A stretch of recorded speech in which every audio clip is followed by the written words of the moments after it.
Assalamualaikum warahmatullahi wabarakatuh. Kembali lagi bersama saya Rahmi Dwi Ramadhani di podcast Mandu TV Sawah Lunto.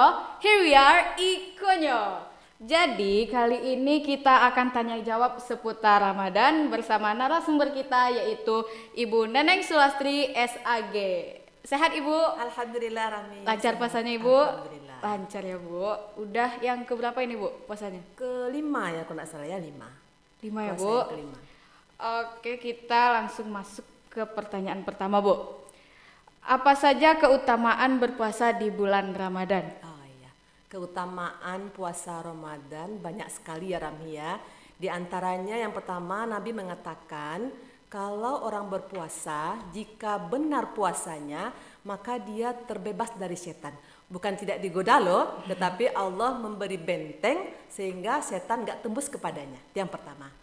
Yang kedua, kita tahu Ramadan itu bulan rahmat, di mana rahmat Allah sangat luas sekali.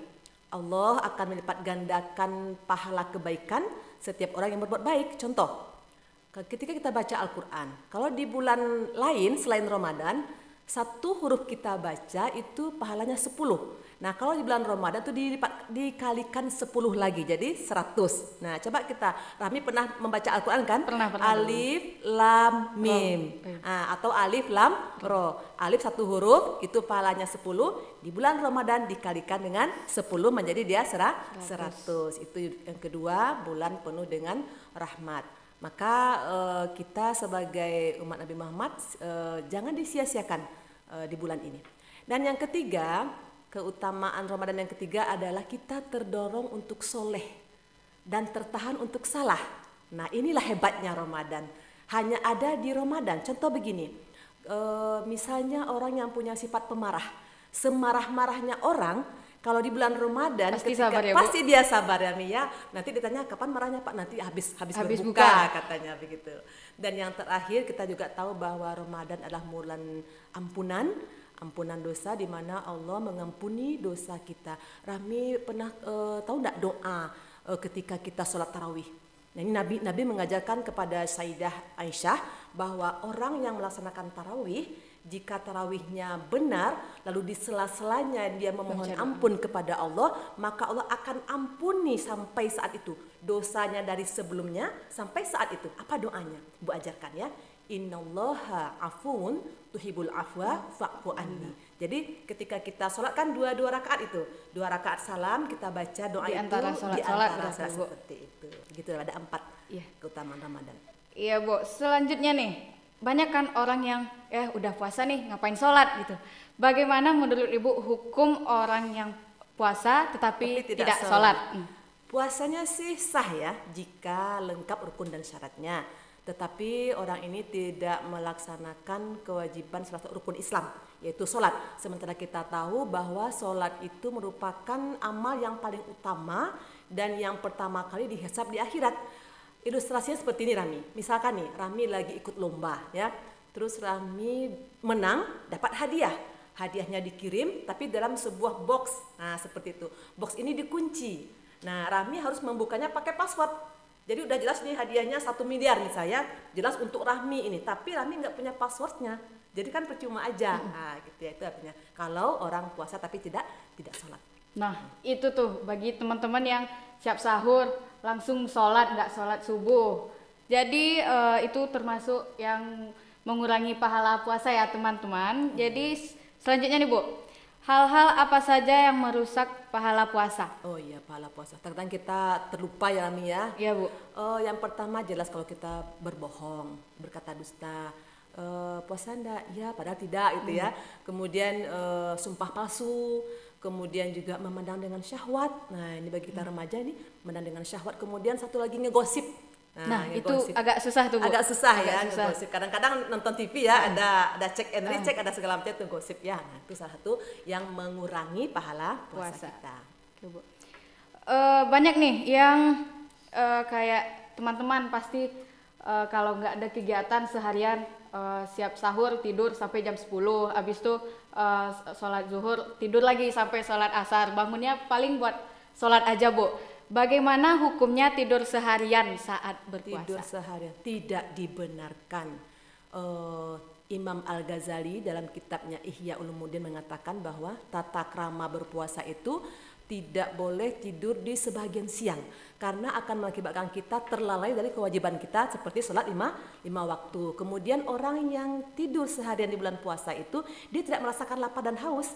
Padahal hikmah puasa adalah kita merasakan empati terhadap penderitaan orang. Kita tahu kan sekarang Palestina, saudara kita sudah 5 bulan dia puasa ya karena tidak ada yang mau dimakan. Sementara kita kan dari terbit fajar sampai terbenam matahari. Jadi tidak dibenarkan kita tidur seharian selama puasa. Padahal banyak hal-hal positif kan Bu yang bisa dikerjakan seperti tadarus, zikir. Ya selanjutnya nih Bu, bagaimana hukum puasa bagi perempuan yang sudah mengalami haid? Oh ya, bagi perempuan kita anak SMA sudah mengalami semuanya ya. Berarti kalau perempuan sudah mengalami haid, kebetulan dia di bulan puasa datang haidnya, tentu dia akan punya kewajiban mengqadha puasanya setelah dia selesai melaksanakan puasa Ramadan. Tapi tidak wajib membayar fidyah. Nah, dia mengqadha mengganti dengan puasa yang serupa sebanyak bilangan yang dia karena masih mampu ya Bu. Karena masih mampu. Bisa bayar fidyah. Iya. Oke, selanjutnya Bu. Pasti teman-teman sebelum berbuka pasti ngabuburit ya kan? Menurut Ibu bagaimana ngabuburit yang baik? Oh ya, ngabuburit ya, kumpul-kumpul gitu ya, kongko-kongko kalau istilah anak mudanya. Kita tahu bahwa saat-saat menjelang berbuka itu adalah waktu yang sangat mustajab untuk doa kita dikabulkan. Banyak kita yang tidak tahu atau kurang menyadari sehingga kita tidak memanfaatkan hal ini. Nah, mungkin sebaiknya di waktu habis asar itu kita kan melaksanakan membaca zikir doa, banyak berdoa kepada Allah. Tadi dikatakan bahwa Ramadan bulan maghfirah, ampunan. Nah, orang yang berpuasa kalau dia berdoa langsung diijabah oleh Allah. Jadi kita manfaatkan untuk berzikir, berdoa kepada Allah. Jadi kurang-kurangilah itu pergi-pergi dengan teman-teman, nongkrong-nongkrong pinggir jalan gitu kan, apalagi nanti ngegosip ujung-ujungnya ya Ram ya.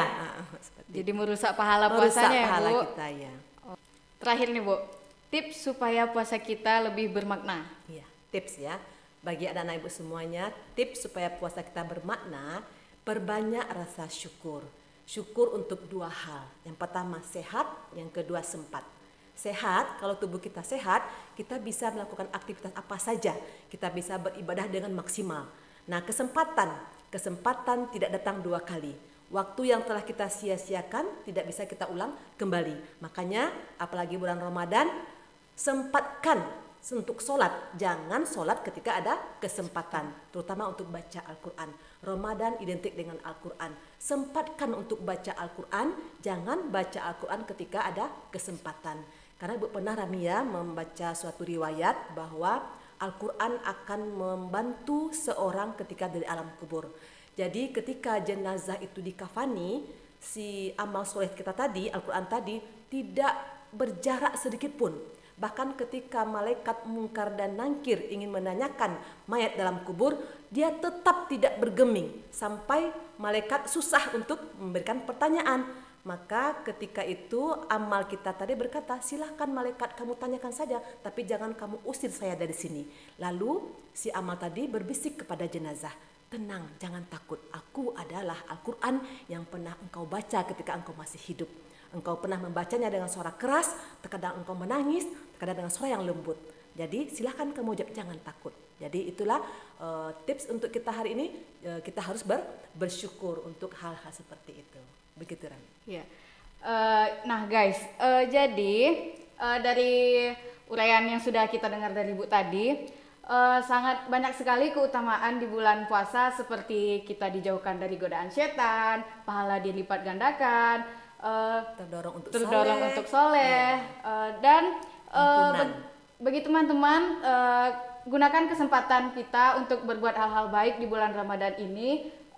Di sini kesempatan kita untuk merubah sikap agar lebih baik, ya kan Bu? Iya, agar amal kita lebih bermutu. Lebih bermutu ya guys.